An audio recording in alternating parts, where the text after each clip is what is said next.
आज हम इस वीडियो में स्टार्ट करने जा रहे हैं एक्सरसाइज 1.1 की फाइनल वीडियो है पार्ट 3। ठीक है ना। 1.1 का पार्ट 1 पार्ट 2 आपने अच्छी तरह देख लिया होगा। उसमें हमने क्वेश्चन नंबर 9 तक कर लिए थे।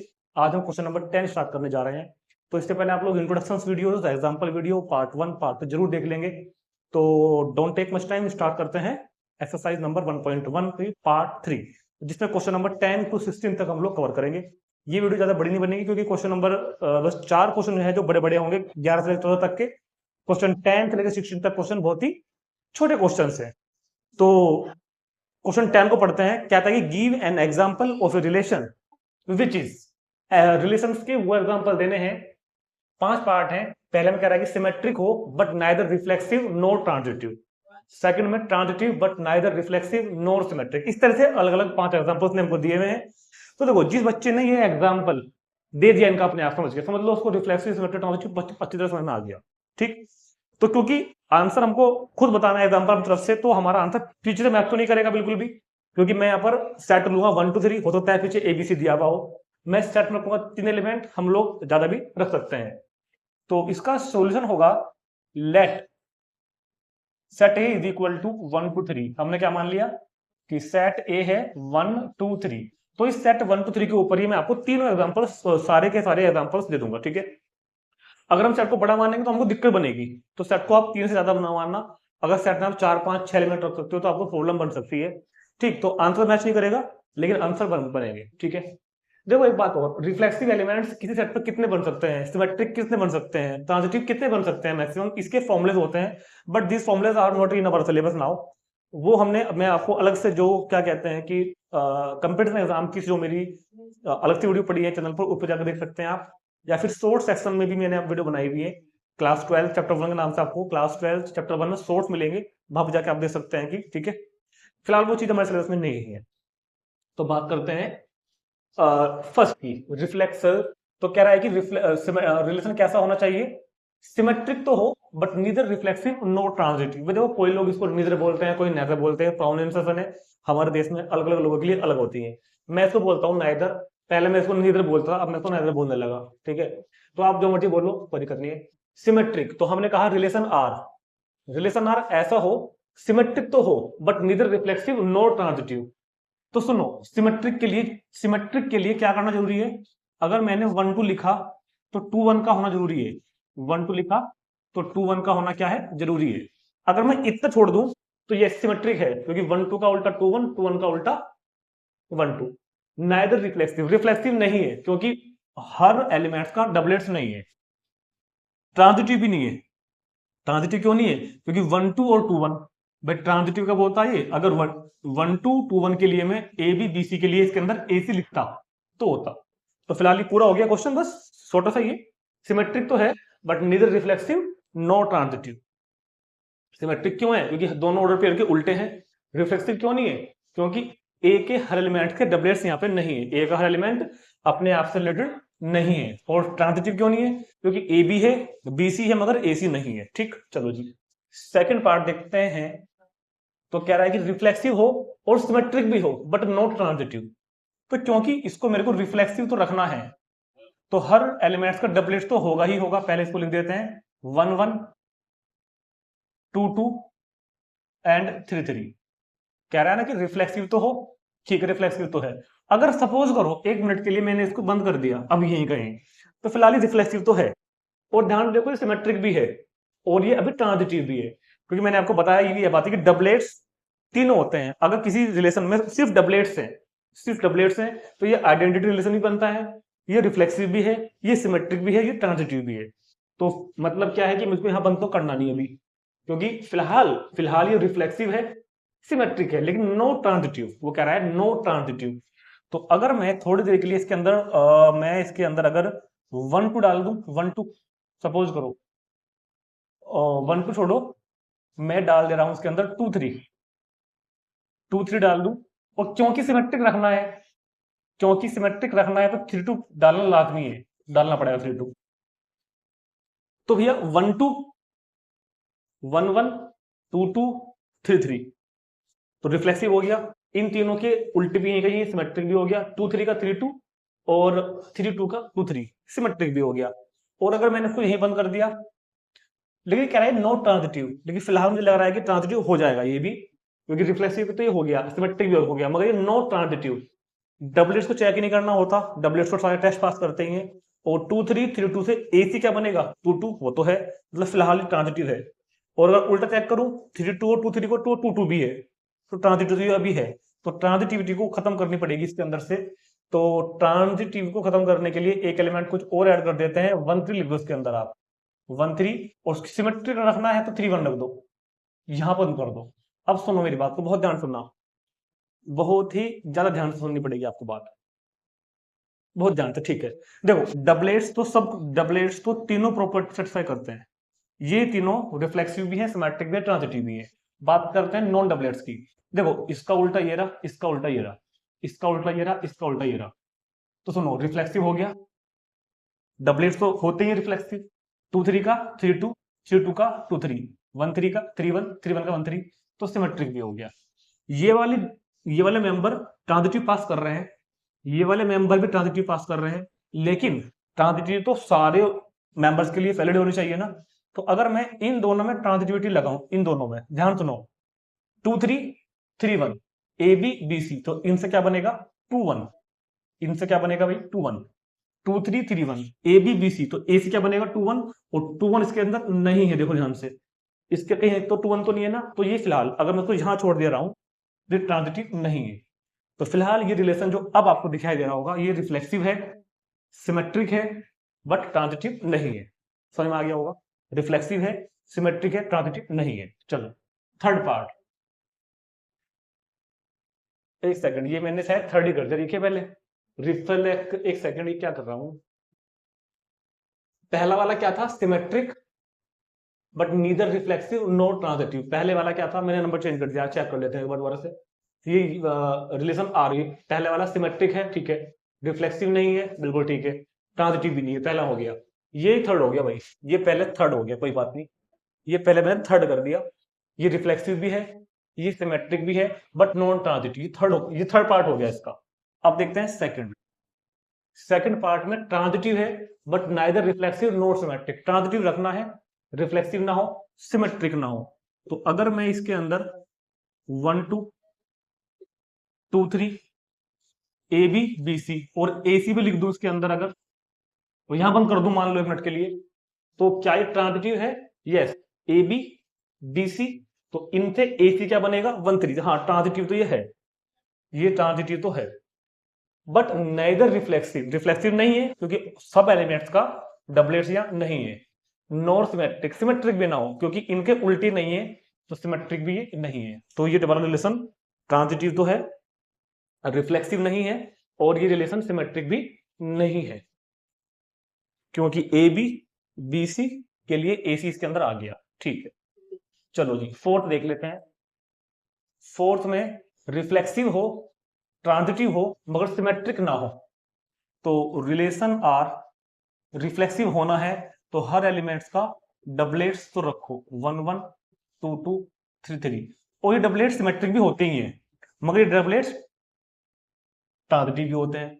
तो रिफ्लेक्सिव फिलहाल ये है, ट्रांजिटिव फिलहाल ये है, फिलहाल तो ये सिमेट्रिक भी है, फिलहाल तो ये सिमेट्रिक भी है, क्योंकि डबलेट्स तीनों होते हैं। नोट सिमेट्रिक के लिए एक ऑर्डर पेयर ऐसा जरूर रखो इसका उल्टा यहां पर ना हो, मान लो मैंने कहा 2 3, मान लो मैंने क्या कहा 2 3, अब जब चेक कर लेते हैं एक बार, रिफ्लेक्सिव ये है क्योंकि हर एलिमेंट्स का डबलेट यहां पे है, सिमेट्रिक फिलहाल की अगर बात करूं, फिलहाल की बात करूं तो सिमेट्रिक ये नहीं है, क्योंकि 2 3 के लिए 3 2 मैंने नहीं लिखा। ट्रांजिटिव चेक करनी पड़ेगी एक बार, अगर मैं इन दोनों के लिए ट्रांजिटिविटी टेस्ट लगाऊं AB और BC, तो 2 2 और 2 3 क्या बनेगा 2 3, वो तो है। चलो अगर मैं इन दोनों के लिए लगाऊं 2 3 और 3 3, तो क्योंकि वैसे भी डबलेट्स हैं, डबलेट तो पास कर ही जाएंगे, तो कुछ और अभी चेंज थोड़ा सा करना पड़ेगा, क्योंकि फिलहाल ट्रांजिटिव बैठ रहा है, फिलहाल तो ये ट्रांजिटिव बैठ रहा है। तो एक काम कर लो ना, इसके अंदर लिख दो, इसके अंदर लिख दो 1 3, क्योंकि ट्रांजिटिव इसको मेरे को नहीं रखना है, नहीं नहीं नहीं 1 3 नहीं, इसके अंदर रख दो 3 1। तो अब 3 1 डालने से क्या होगा इसके अंदर कि 2 3 और 3 1 इनके कॉम्बिनेशन में जो एसी बनेगा क्या बनेगा 2 1। भाई ये ए बी है ये बी सी है, तो एसी क्या बनेगा 2 1। एसी क्या बनेगा 2 1, वो बिलोंग नहीं करता आर में, तो ये ट्रांजिटिव नहीं है। मतलब लेकिन इसको तो ट्रांजिटिव रखना है अपने को, तो यार ये तो फिर पहले हो गया था, मैं उल्टा सोच रहा हूँ। ये तो आप इसको यहीं अगर छोड़ देंगे ना, रिफ्लेक्सिव रखना है और ट्रांजिटिव भी रखना है बट नॉट सिमेट्रिक, तो यही छोड़ दो, यही छोड़ दो बस, है ना। मैं सोचता था कि इसको नॉट ट्रांजिटिव रखना है, कोई दिक्कत नहीं है। तो चेक कर लेते हैं दोबारा से एक बार, रिफ्लेक्सिव है क्योंकि हर एलिमेंट का डबलेट से रिफ्लेक्सिव है। ट्रांजिटिव है क्योंकि ये तो ट्रांजिटिव होते ही है, ये तो ट्रांजिटिव होते ही है। और अगर मैं 2 2 और 2 3 में चेक करूं तो 2 3 बन के आएगा, ट्रांजिटिव होगा। 2 3 और 3 3 में चेक करूं तो 2 3 आएगा, तो 3 2 आएगा। 2 3 और तो 2 3 आएगा, ठीक है। तो ये ट्रांजिटिव भी है बट नॉट सिमेट्रिक, क्योंकि इसका उल्टा नहीं है, तो सिमेट्रिक ये नहीं है। चलो अब देखते हैं फिर, symmetric and transitive but not reflexive. Reflexive नहीं होना इसको, सिमेट्रिक होना है, ट्रांजिटिव भी होना है। तो एक काम कर लो 1 2 और 2 1, क्योंकि सिमेट्रिक रखना है ना, तो उल्टा भी डालना पड़ेगा इसके अंदर मेरे को, 1 2 और 2 1। और ट्रांजिटिव भी होना है तो 1 1 भी डालना पड़ेगा, 1 1 और 2 2 भी डाल लो, 2 2। तो अब चेक कर लो एक बार, ये सिमेट्रिक है क्या। देखो चारों के उल्टे मौजूद हैं, 1 2 का 2 1, 2 1 का 1 2, ठीक। चलो जी, 1 1 का 1 1, 2 2 का 2 2, सिमेट्रिक है। रिफ्लेक्सिव क्यों नहीं है, क्योंकि सभी एलिमेंट्स के डबलेट्स होने चाहिए थे, मगर 3 3 यहाँ पे नहीं रखा मैंने। ट्रांजिटिव है क्योंकि इन दोनों के कॉम्बिनेशन में 1 2 और 2 1 में क्या बनेगा 1 1।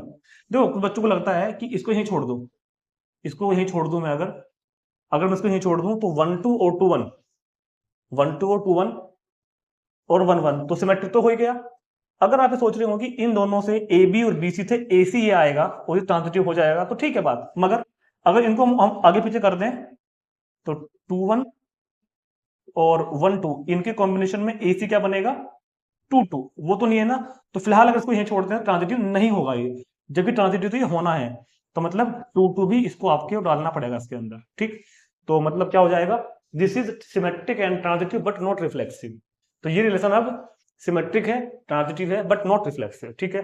तो ये एग्जांपल अच्छा एग्जांपल था बहुत ही, इसको अक्सर बच्चे गलती कर देते हैं इसमें, ये मैं बता दूं आपको, बहुत से बच्चे से गड़बड़ कर देते हैं। तो नोट करेंगे तुरंत, चलते हैं अगले क्वेश्चन की तरफ। तो बात करते हैं क्वेश्चन नंबर 11। क्वेश्चन नंबर 11 देखेंगे। देखो पहले क्वेश्चन को बहुत ध्यान से इसकी लैंग्वेज को पढ़ना है, समझना है आपको, फिर मैं आपको आगे बताऊंगा क्या लिखा हुआ है, ठीक है।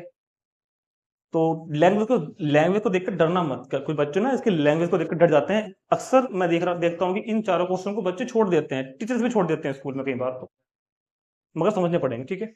तो कह रहा है कि so that the relation R in the set A of points in a plane given by R is equal to, ये रिलेशन लिखा हुआ है P Q, such that distance of point P from the origin is the same as the distance of point Q from the origin is an equivalence relation। तो ये language क्या लिखी हुई है, कईयों को तो ये लैंग्वेज नहीं समझ में आती बच्चों को। तो एक्चुअल में ये लैंग्वेज कुछ नहीं लिखी, ये सिर्फ ये कह रहा है हर क्वेश्चन की तरह यहां भी दो चीजें रखी है, एक सेट एक रिलेशन।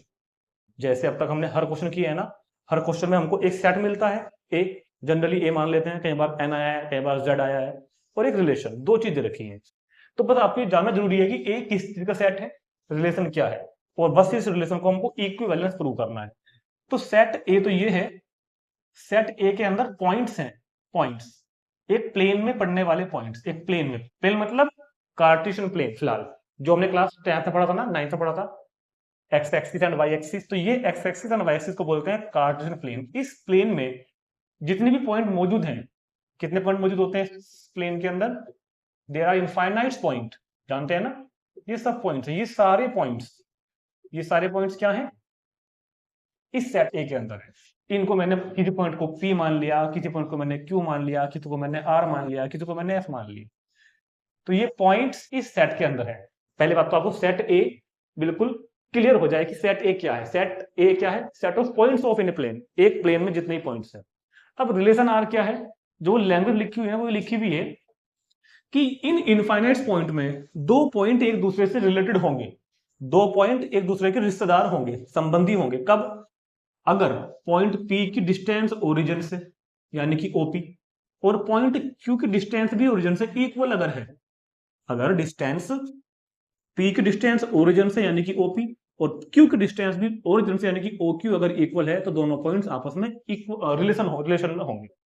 अब हमने कहा एक पॉइंट है यहां पर x पॉइंट है, x पॉइंट की डिस्टेंस OP के इक्वल नहीं है। जितनी डिस्टेंस P की ओरिजिन से है OP और जितनी डिस्टेंस x की ओरिजिन से है OS ये इक्वल नहीं है, तो हम कहेंगे कि ये दोनों पॉइंट आपस में एक दूसरे से रिलेटेड नहीं है। तो कौन से दो पॉइंट एक दूसरे से रिलेटेड हैं? जिनकी डिस्टेंस ओरिजिन से इक्वल है। पॉइंट P की डिस्टेंस ओरिजिन से OP, पॉइंट Q की डिस्टेंस ओरिजिन से OQ, दोनों अगर इक्वल हैं तो these two points are related to each other by the relation R otherwise not. तो फिर पढ़ते हैं एक बार लैंग्वेज को, समझते हैं कि क्या उसने यही कहा है क्या। So that the relation R in the set A of points in a plane, set A के अंदर पॉइंट्स इन ए प्लेन है। रिलेशन क्या है? Ordered pair PQ। रिलेशन दो पॉइंट्स PQ रिलेटेड होंगे एक दूसरे के साथ। Distance of the point P from the origin, इस बात को मैंने ऐसे लिख दिया, distance of the point P from the origin is same, same मतलब equal, as the distance of the point Q from the origin where A is origin.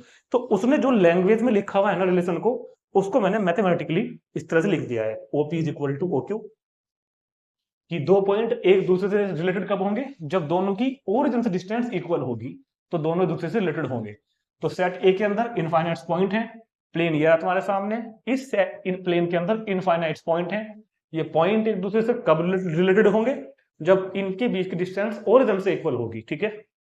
अब इस रिलेशन को मुझे इक्विवेलेंस प्रूव करना है, और इक्विवेलेंस प्रूव करने के बाद आगे भी कुछ कहा है उसको देखेंगे बाद में, फिलहाल इसको इक्विवेलेंस प्रूव करते हैं, ठीक। चले तो बात करते हैं रिफ्लेक्सिव के बारे में। तो जो बात मैंने अभी आपको समझाई है, क्या रिलेशन ए के सेट ए के अंदर जो पॉइंट मौजूद हैं, point P, point Q, point R, point S, क्या हर पॉइंट की डिस्टेंस जितनी OP है P के लिए उतनी फिर से OP है?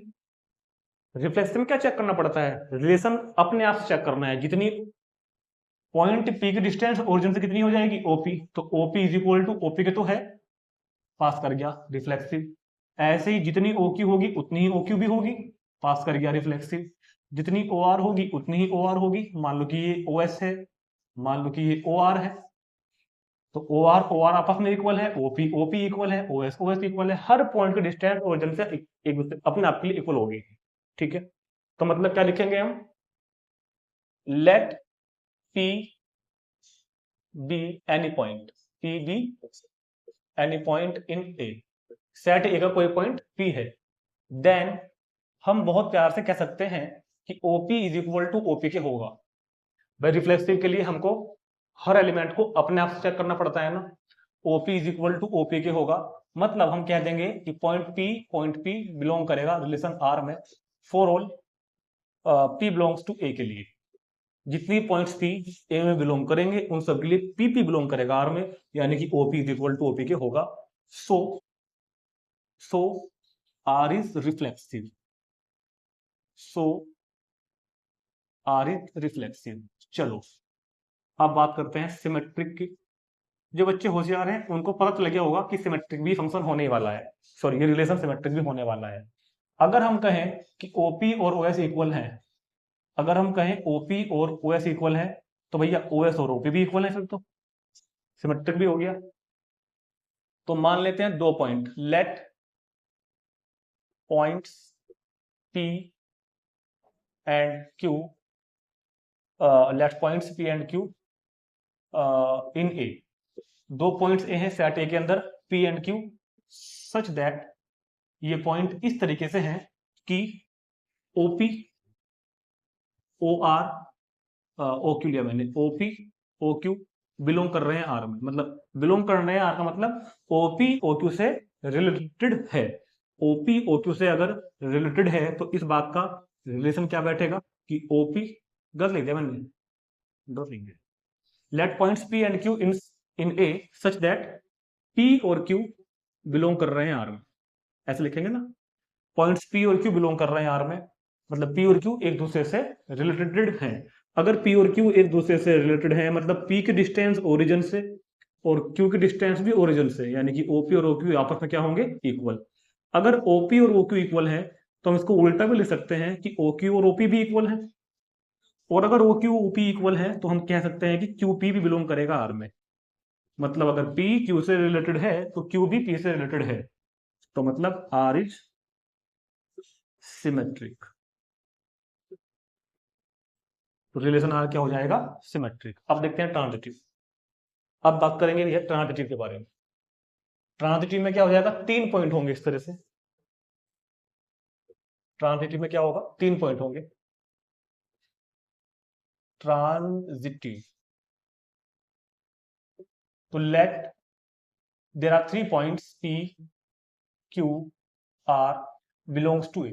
3 पॉइंट हैं जो बिलोंग कर रहे हैं सेट ए में, such that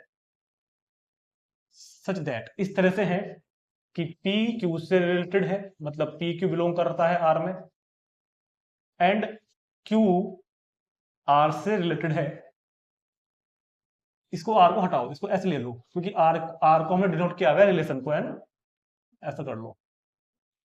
P Q belong करता है आर में, क्यू एस बिलोंग करता है आर में, यानी कि पॉइंट पी क्यू से रिलेटेड है, पॉइंट क्यू एस से रिलेटेड है। चेक करना है कि क्या पी भी एस से रिलेटेड होगा या नहीं। तो implies that OP is equal to O Q हो जाएगा, और इधर से अगर हम बात करें तो O Q is equal to भी ओ एस हो जाएगा। तो OP is equal to O Q, और उधर क्या हो जाएगा, O Q is equal to कितना हो जाएगा, ओ एस। तो बताओ अगर OP is equal to O Q है और इधर O Q is equal to O S है तो क्या हो जाएगा, तो हो जाएगा OP is equal to O S. मतलब पी और एस भी एक दूसरे से रिलेटेड होंगे, मतलब पी एस बिलोंग करेगा आर में, सो आर इज ट्रांजिटिव।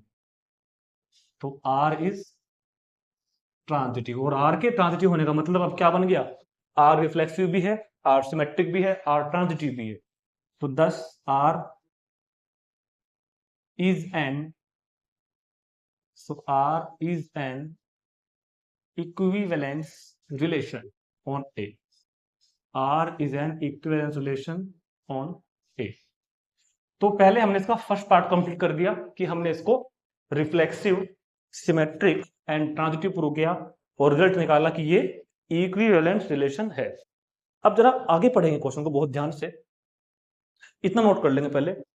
आगे वो कहता है further so that the set of all points related to point P is not equal to 0 0 is the circle passing through P with origin as centre. चलो जी, क्या मतलब है बात का, पहले इसको नोट कर लो एक बार।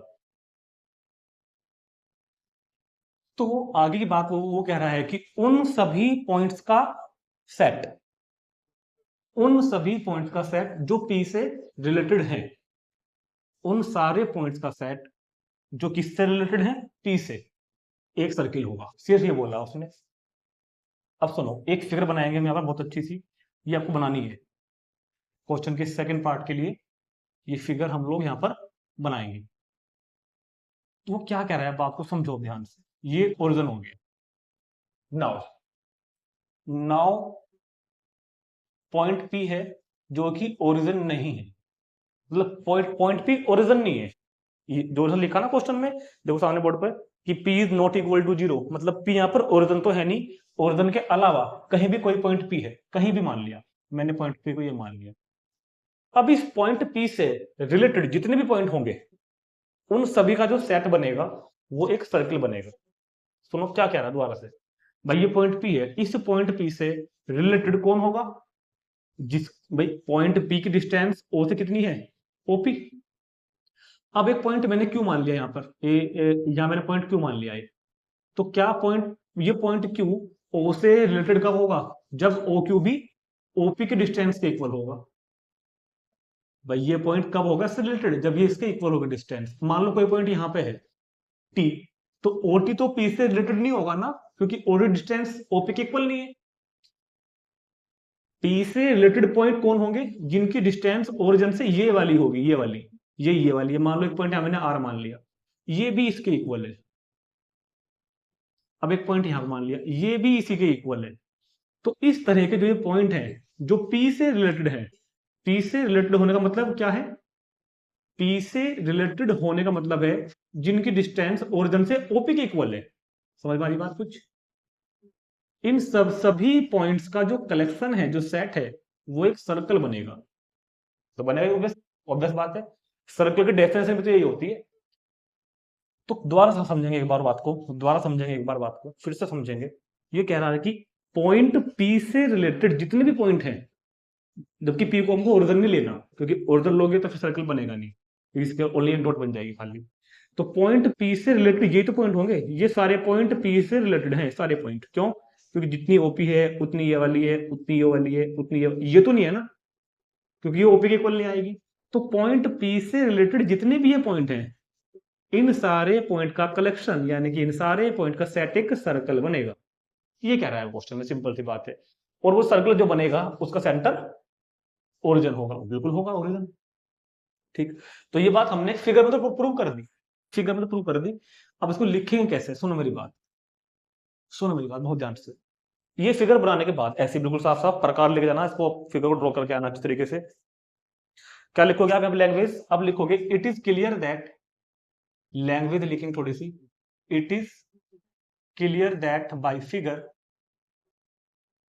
It is clear that by figure, इस फिगर से ये बात क्लियर हो गई है, all points related to P, all points related to P, जितने भी पॉइंट पी से रिलेटेड होंगे, that is all points related to P, यानी कि जिनकी डिस्टेंस इक्वल्स होंगी ओरिजिन से, O P is equal to O Q is equal to O R and so on. इन सारे पॉइंट्स, all points related to P, that is OP is equal to OQ is equal to OR. These all points, these all points make a circle, make a circle with center at O. बस ये चीज prove करनी है, ठीक है। तो ये figure ही है जो भी कुछ है, लैंग्वेज इतनी ज्यादा मेन नहीं है यहाँ पर, फिगर आपको बना दियो, और फिगर बनाने के बाद जो बातें हमने ऑब्जर्व की वो हमने वहां पर लिख दी, क्योंकि सब डिस्टेंसेस इक्वल हैं। तो बिल्कुल ऐसा ही होगा कि ये सारे पॉइंट्स मिलकर एक सर्कल बनाएंगे, जिसका रेडियस कितनी होगी, ये सब तो सब इसकी रेडियसेस हैं, और सेंटर कितना हो जाएगा इसका ओ। ठीक, तो नोट कर लेंगे इसको, चलते हैं अगले क्वेश्चन पर। अब बात करते हैं क्वेश्चन नंबर 12 के बारे में। तो कहता है क्वेश्चन नंबर 12 में, so that relation R defined in the set A of all triangle. Set A यहाँ पे क्या है?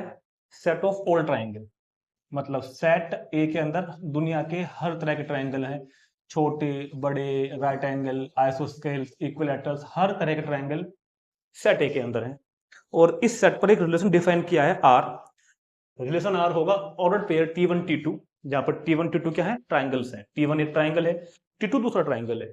और ये दो ट्राइंगल एक दूसरे के रिश्तेदार कब होंगे? ये दोनों ट्राइंगल एक दूसरे के रिलेटिव कब होंगे? जब दोनों दूसरे के सिमिलर होंगे। आपने पढ़ा ना क्लास 10th में, similarity of triangles, T1 triangle similar to T2 when these corresponding sides are in equal ratio, तो उनको बोलते हैं सिमिलर ट्राइंगल्स। ठीक है, अगर दो ट्राइंगल की साइड्स एक दूसरे के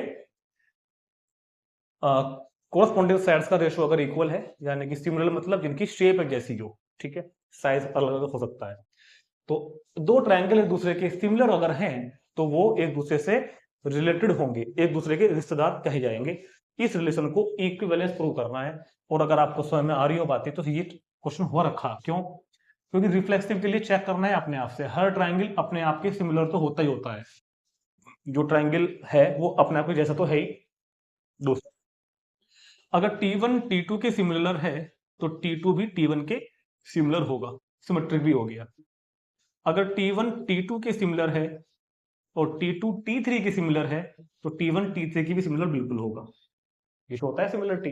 सिमिलरिटी मतलब जिनका शेप एक जैसी हो, साइज अलग अलग हो सकता है, ठीक है, जिनकी शेप जैसी हो उनको बोलते हैं सिमिलर ट्राइंगल्स। तो रिफ्लेक्सिव चेक करेंगे इसका पहले तो। तो लिखेंगे पहले since all triangles,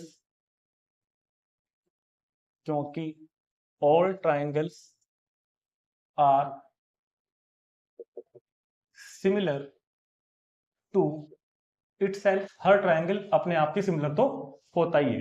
that is T1 similar किसके साथ होगा? T1 के साथ। तो implies that ordered pair T1 belong करेगा R में, और ये बात वैलिड होगी for all T1 belongs to A के लिए। जितने भी ट्राइंगल बिलोंग करेंगे A के अंदर, उन सभी के लिए ये बात वैलिड है कि हर ट्राइंगल अपने आप के सिमिलर तो होगा, हर ट्राइंगल अपने आप से रिलेटेड जरूर होगा। T1 T2 सब होंगे।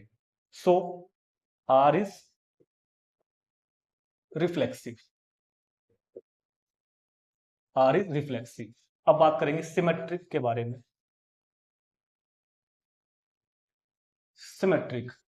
सिमेट्रिक में हम कहेंगे लेट, हमने माना कि T1 T2 बिलोंग करते हैं R में, T1 T2 बिलोंग करते हैं R का मतलब T1 T2 के साथ सिमिलर है, इंप्लाइज दैट T1 सिमिलर है T2 के साथ।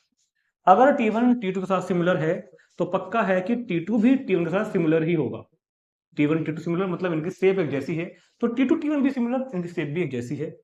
मतलब हम इजीली कह सकते हैं कि T2 T1 भी बिलोंग करेंगे किसमें? R में। मतलब R is symmetric, R is symmetric.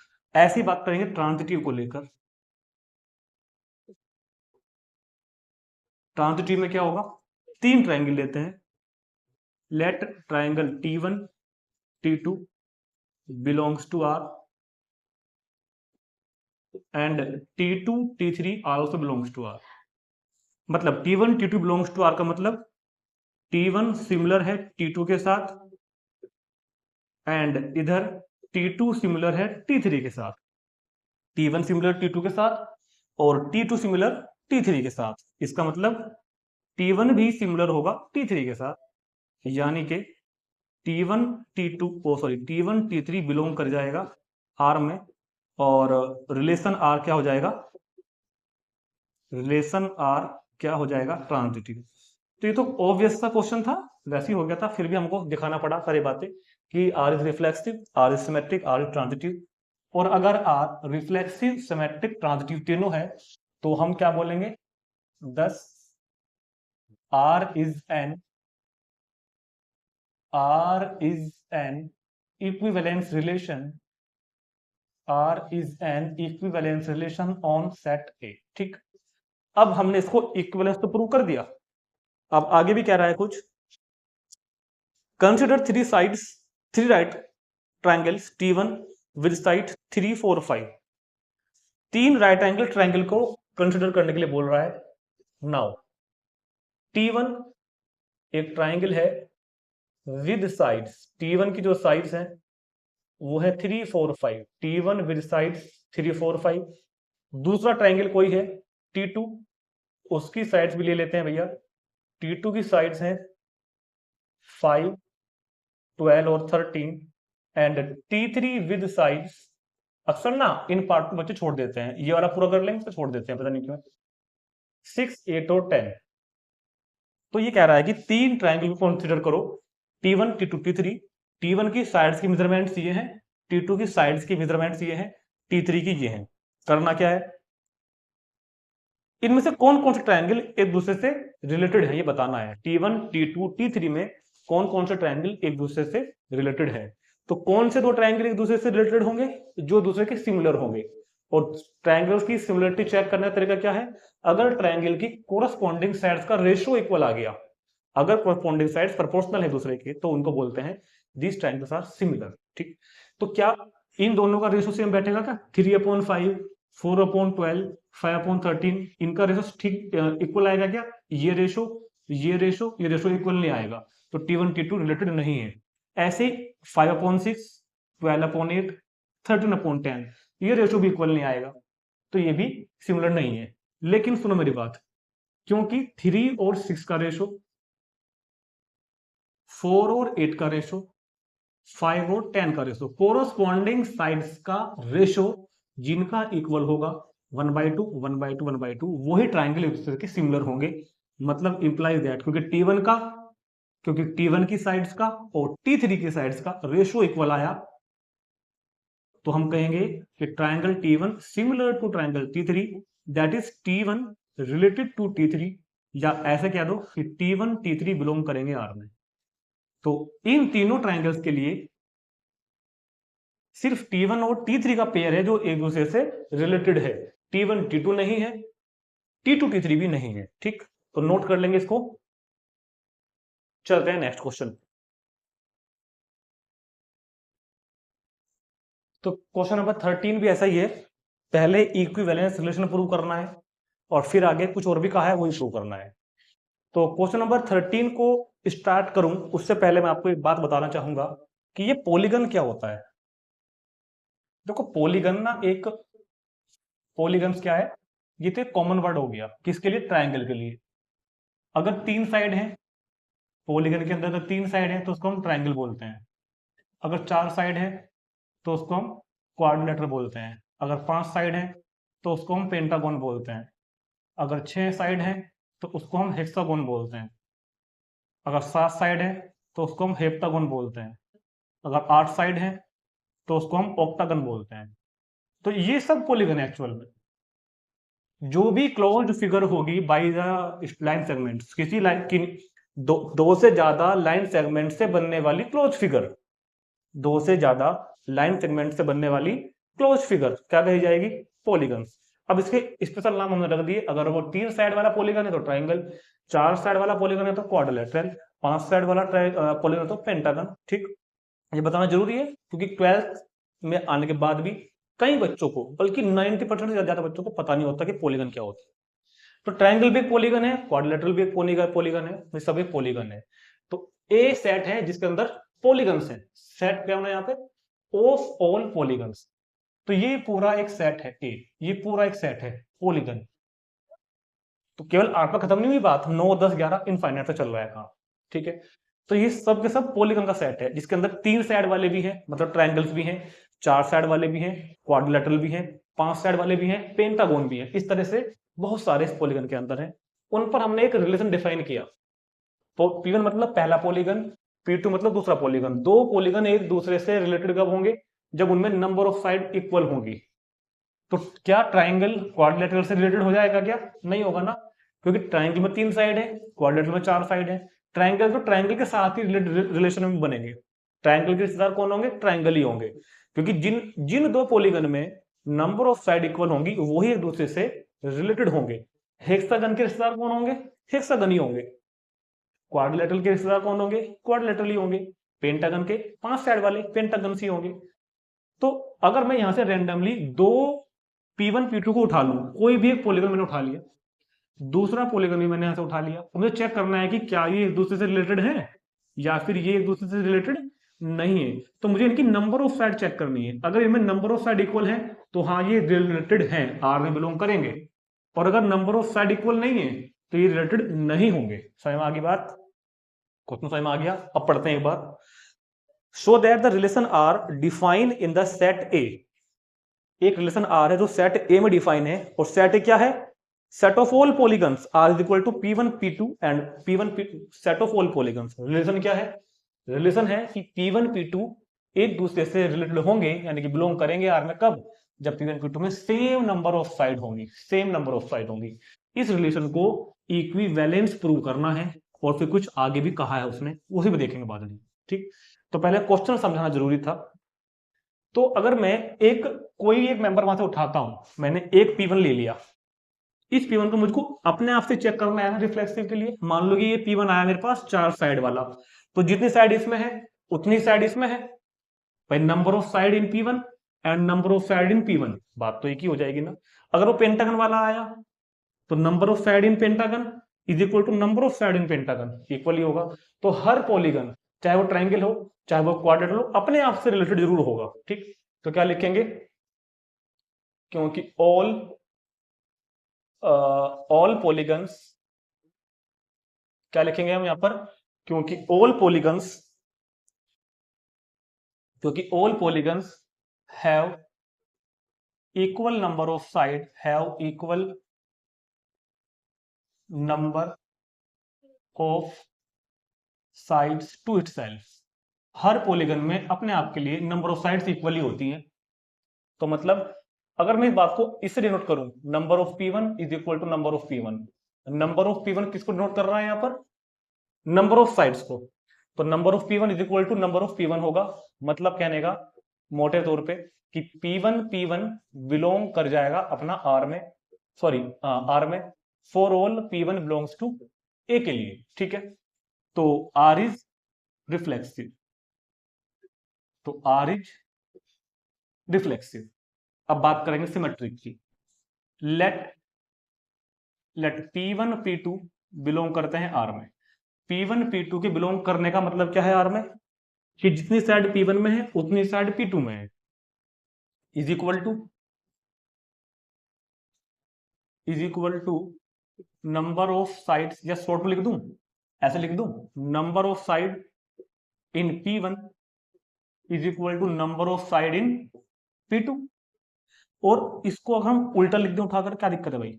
Number of side in P2 is equal to number of side in P1, ये भी इक्वली होगा अब तो इज इक्वल टू क्या आ जाएगा कि P2 P1 भी बिलोंग करेगा R में, यानी कि P2 P1 से रिलेटेड होगा। तो क्योंकि P1 P2 से रिलेटेड है और P2 P1 से रिलेटेड है, तो मतलब P2 P1 बिलोंग किसमें करेगा? R में। सो R इज सिमेट्रिक। अब देखते हैं ट्रांजिटिव। लेट तीन पॉलीगन P1 P2 बिलोंग करते हैं R में, मतलब कि रिलेटेड है, एंड P2 P3 बिलोंग करते हैं R में, मतलब ये भी एक दूसरे से रिलेटेड है। तो इसका मतलब क्या हुआ कि number of side in P1 is equal to number of side in P2, and ऐसे ही इधर number of side in P2 is equal to number of side in P3। तो जितनी साइड P1 में उतनी ही P2 में, और जितनी ही P2 में है उतनी ही किसमें है? P3 में। तो इसका मतलब क्या हुआ? जितनी P1 में है उतनी P3 में भी है, is equal to number of side in P1 is equal to number of side in P3। मतलब P1 P3 बिलोंग किसमें करेगा? R में, यानी कि क्या कहेंगे हम? R is transitive. तो R is reflexive, R is symmetric and R is transitive. thus relation R is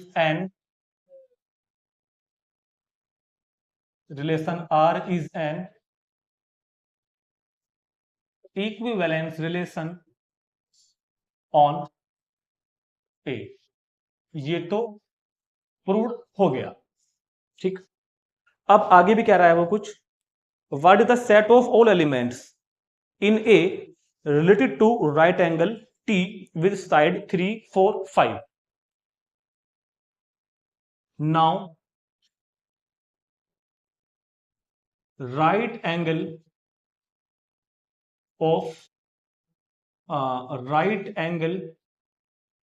with sides 3, 4, 5। ये कह रहा है कि एक 3, 4, 5 सेंटीमीटर की साइड वाला एक राइट एंगल ट्राइंगल है।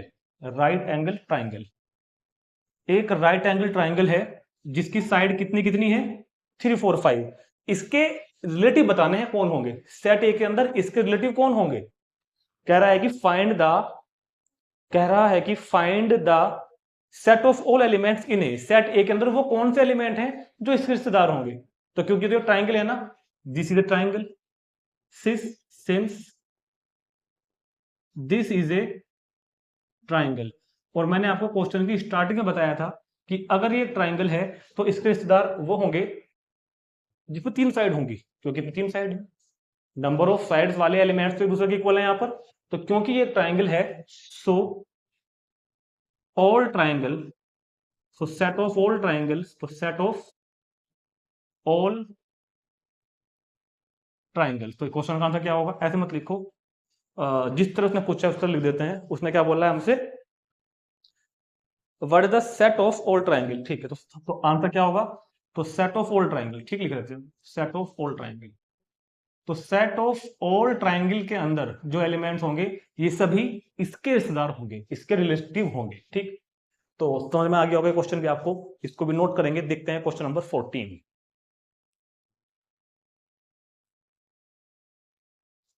अब देखते हैं क्वेश्चन नंबर 14। इस तरह का लास्ट क्वेश्चन है ये वाला, इक्विवेलेंस रिलेशन प्रूव करने के लिए लास्ट क्वेश्चन है। बिल्कुल जैसे अभी किया था हमने पॉलीगन वाला, ट्राइंगल वाला, इस तरह से ही होगा। Let L be the set of all lines in X Y plane. X Y plane में यानी कि कार्टेशियन प्लेन में जितनी भी लाइंस हैं उन सभी का सेट एल है। L is equal to line of set of lines in X Y plane and relation R is defined as follows. Relation इस तरह से डिफाइन है कि L1 L2 such that L1 is parallel to L2। अगर line L1 line L2 के parallel है तो दोनों दूसरे से रिलेटेड होंगी। तो ये मान लो कि ये हमारा कार्टेशियन प्लेन है। इस कार्टेशियन प्लेन में जितनी भी लाइन बन सकती हैं, ऐसी लाइन, तिरछी लाइन, टेढ़ी लाइन, मिडिल लाइन, कैसी भी जो लाइन बन सकती है ना, इनफाइनाइट लाइन, इन सभी लाइंस का जो सेट है वो क्या है, L। L is equal to set of all lines in X Y plane.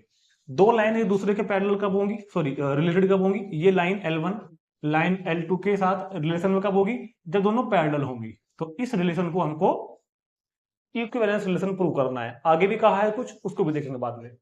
तो ये भी ऑब्वियस सा क्वेश्चन है, रिफ्लेक्सिव, क्योंकि हर लाइन अपने आप के पैरेलल होती है, ठीक है ना। हर लाइन अपने आप के पैरेलल होती है। तो L1 पैरेलल टू L1, तो हर लाइन अपने आप के पैरेलल होती है, तो L1 parallel to L1 for all L1 belongs to L, तो रिफ्लेक्सिव होगा। सिमेट्रिक, अगर लाइन L1 L2 के पैरेलल है तो सीधी सी बात है कि लाइन L2 भी L1 के पैरेलल होगी। अगर L1 L2 पैरेलल है तो L2 L1 भी पैरेलल होंगी, तो सिमेट्रिक भी हो जाएगा। ट्रांजिटिव, अगर L1 लाइन L2 के पैरेलल है और L2 लाइन L1 L3 के पैरेलल है, तो अगर L1 लाइन L2 के पैरेलल है, ठीक है, और ये L2, ये L1 है, ये L2 है, और L2 लाइन अगर L3 के पैरेलल है तो L1 भी तो L3 के पैरेलल हो जाएगी ना। तो ये रिलेशन ट्रांजिटिव भी हो गया। तो मैंने पहले आपको उसको रफ में समझा दिया कि ये रिलेशन रिफ्लेक्सिव भी है, क्योंकि each line is parallel to itself. Symmetric भी हो गया, क्योंकि अगर पहली लाइन दूसरे के पैरेलल है तो second line also parallel to first. और रिफ्लेक्स और ट्रांजिटिव मैंने आपको समझा दिया। तो ये रिलेशन इक्विवेलेंस मैंने प्रूव कर दिया एग्जांपल, मतलब रफली। तो अब इसको हम थ्योरेटिकल अप्रोच में कैसे प्रूव लिखेंगे, जिसको करने पर हमको नंबर मिलेंगे, है ना। नंबर हमको इस काम को करके नंबर नहीं मिलने वाले ना। तो रिफ्लेक्सिव में लिखेंगे since all lines are parallel to are since all lines are parallel to itself, क्योंकि सभी लाइन अपने आप के साथ पैरेलल होती हैं। दैट इज हम कह सकते हैं कि L1 parallel to L1 for all L1 belongs to L के लिए जितनी भी लाइंस L1 बिलोंग करेंगी L में, उन सभी के लिए L1 के साथ पैरेलल होगी। मतलब कहने का हो जाएगा L1 ordered pair L1 belongs to R में होगा for all L1 belongs to L के लिए, ठीक। So R is reflexive। तो ये R रिफ्लेक्सिव हो गया। अब बात करते हैं सिमेट्रिक की। Let ordered pair L1 L2 belongs to R, मतलब L1 L2 एक दूसरे से रिलेटेड हैं। L1 L2 एक दूसरे से रिलेटेड हैं, तो इस बात को क्या लिखेंगे हम कि L1 parallel to L2। L1 L2 के साथ रिलेशन में है तो L1 पैरेलल टू L2। अगर L1 पैरेलल टू L2 है तो सिंपल सी बात है कि L2 भी L1 के साथ पैरेलल ही होगी। और इस बात को कैसे लिख देंगे, L2, L1 belongs to relation R। मतलब L1 L2 के साथ रिलेशन में है और तो L2 भी L1 के साथ उसी रिलेशन में है। सो R इज सिमेट्रिक। तो R क्या होगा, हो जाएगा हमारा सिमेट्रिक। ट्रांजिटिव देखते हैं। ट्रांजिटिव में होगा let line L1 L2 belongs to R, also ordered pair L2 L3 belongs to R। मतलब L1 L2 के साथ पैरेलल है, L2 L3 के साथ पैरेलल है, तो implies that L1 parallel to L2 and L2 parallel to L3, L1 parallel to L2 and L2 parallel to L3, then we can say that easily L1 parallel to L3 implies that ordered pair L1 L3 belongs to R। तो मतलब R is transitive. तो relation are क्या हो जाएगा, transitive हो जाएगा, ठीक है। और अगर रिलेशन आर ट्रांजिटिव है, thus relation R is an equivalence relation on set L. तो आर जो है सेट एल पर एक इक्विवेलेंस रिलेशन होगा, दिस इज प्रूव, ये हमने प्रूव कर दिया, ठीक। अभी आगे भी कहा है कुछ उसने, अभी उसने आगे भी कुछ क्वेश्चन में हमसे कहा है, क्या कह रहा है सुनते हैं एक बार उसकी बात को पहले ध्यान से। कहता है कि find the sorry so that, अच्छा ये तो हो गया, हाँ, find the set of all lines related to line y is equal to 2x plus 4। Now equation of given line, now equation of given lines, sorry line एक ही तो है, इक्वेशन ऑफ गिवन लाइन। तो एक line उसने given कर दी रखी मेरे को y is equal to 2x plus 4, वो कह रहा है कि उन सभी लाइन का सेट बताओ, उन सभी लाइन का सेट बताओ जो इसके पैरेलल होंगी, यानी कि इसके रिलेटेड होंगी, सॉरी। वो कह रहा है कि उन सभी लाइन का सेट बताओ जो इसके साथ रिलेशन में है, और इसके साथ रिलेशन में कौन सी लाइंस होंगी, जो इसके साथ पैरेलल होंगी, क्योंकि रिलेशन यहाँ पर क्या दिया हुआ है, पैरेलल होना। समझ रहे हैं बात को भाई, y is equal to 2x plus 4 के साथ जो लाइन रिलेटेड है, और इसके साथ रिलेटेड कौन सी होंगी, जो साथ पैरेलल होंगी। तो मुझे उन सभी लाइंस को बताना है जो इस लाइन के पैरेलल होंगी।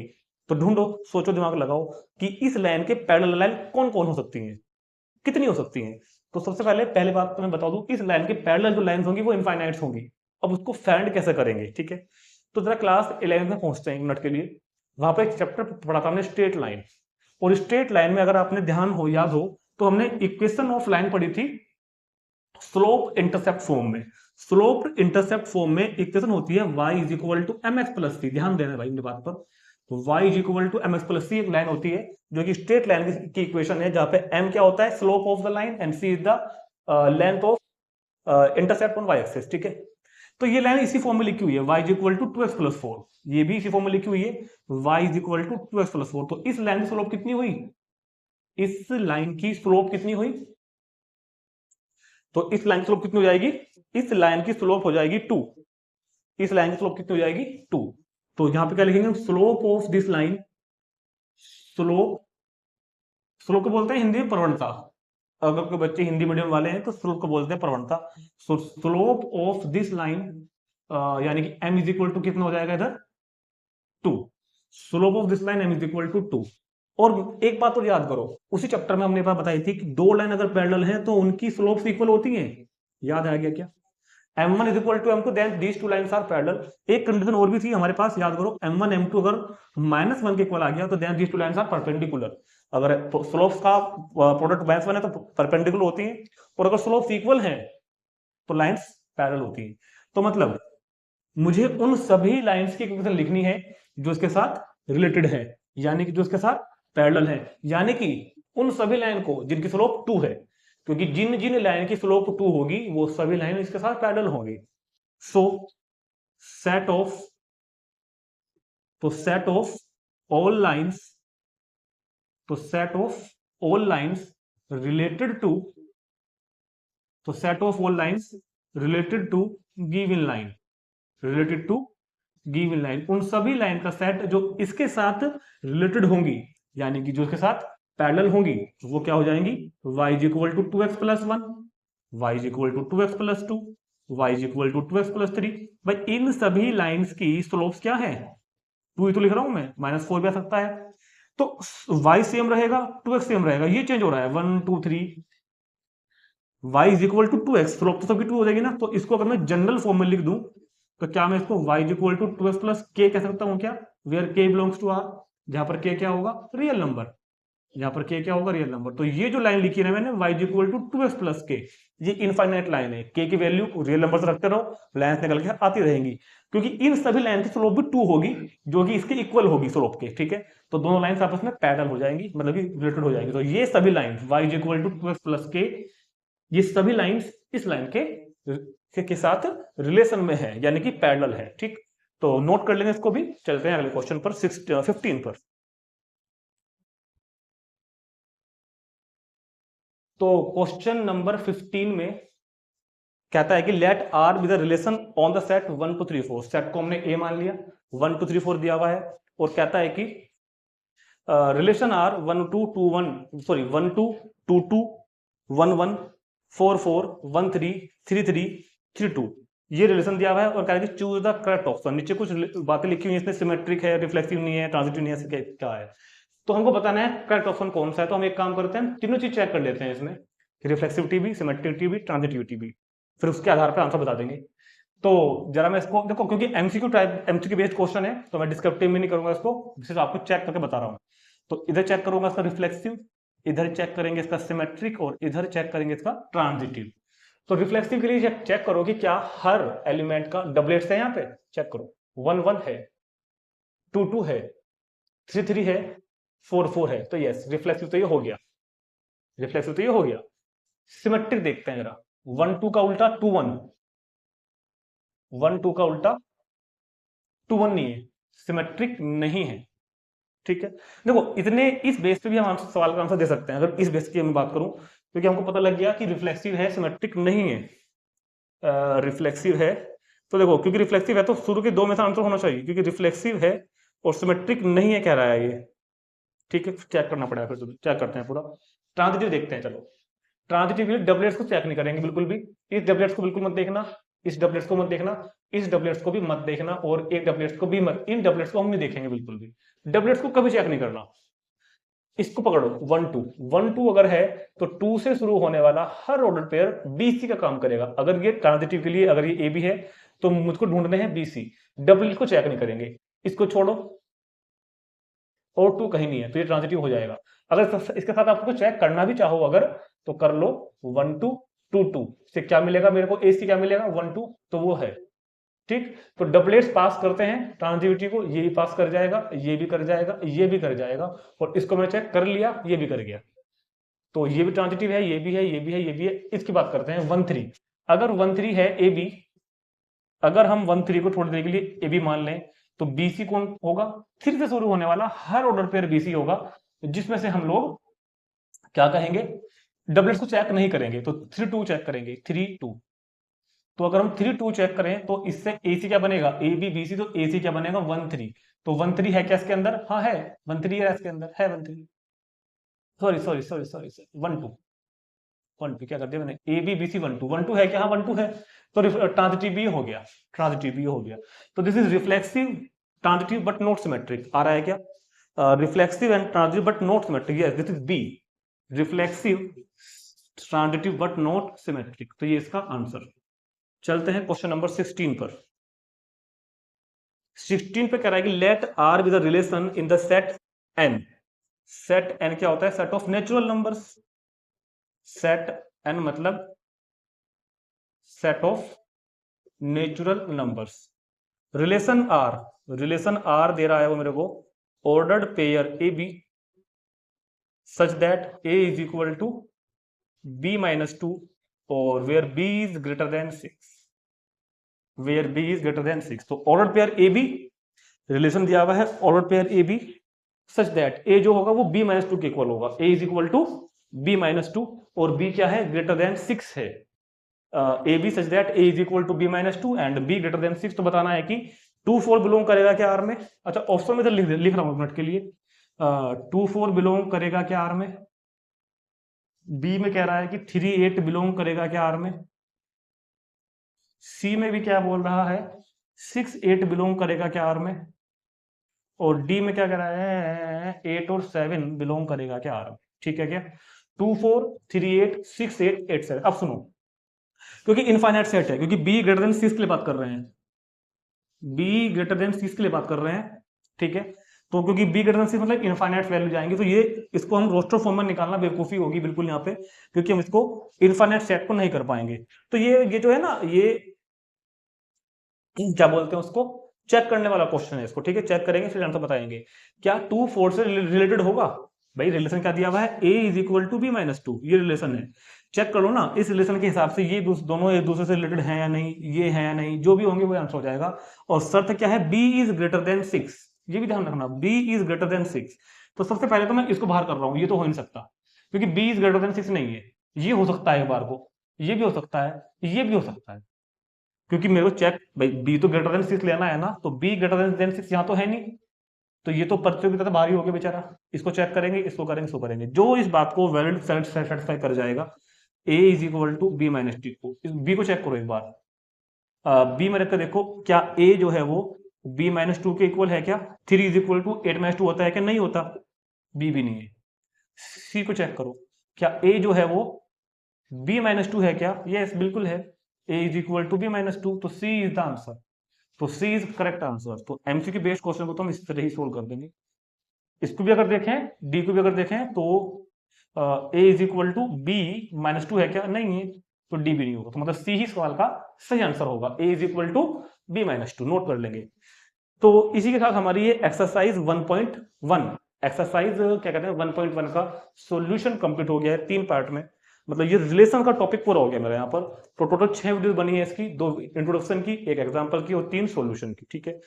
तो अब हम शुरू करेंगे अगली वीडियो में टाइप ऑफ फंक्शंस का टॉपिक, बहुत ही इंपॉर्टेंट टॉपिक है फंक्शन, उसको भी समझते हैं, ठीक। तो इस वीडियो में जैसा भी आपको इस पूरे टॉपिक के बारे में आपको लगा हो, जैसे भी आपने फील किया हो, मेरे को कमेंट करके जरूर बताना, कोई डाउट हो तो भी कमेंट करके जरूर बताना, पॉजिटिव या नेगेटिव जैसा भी फील किया है। और ठीक है, मिलते हैं नेक्स्ट वीडियो में 1.2 इंट्रोडक्शन में। Thank you.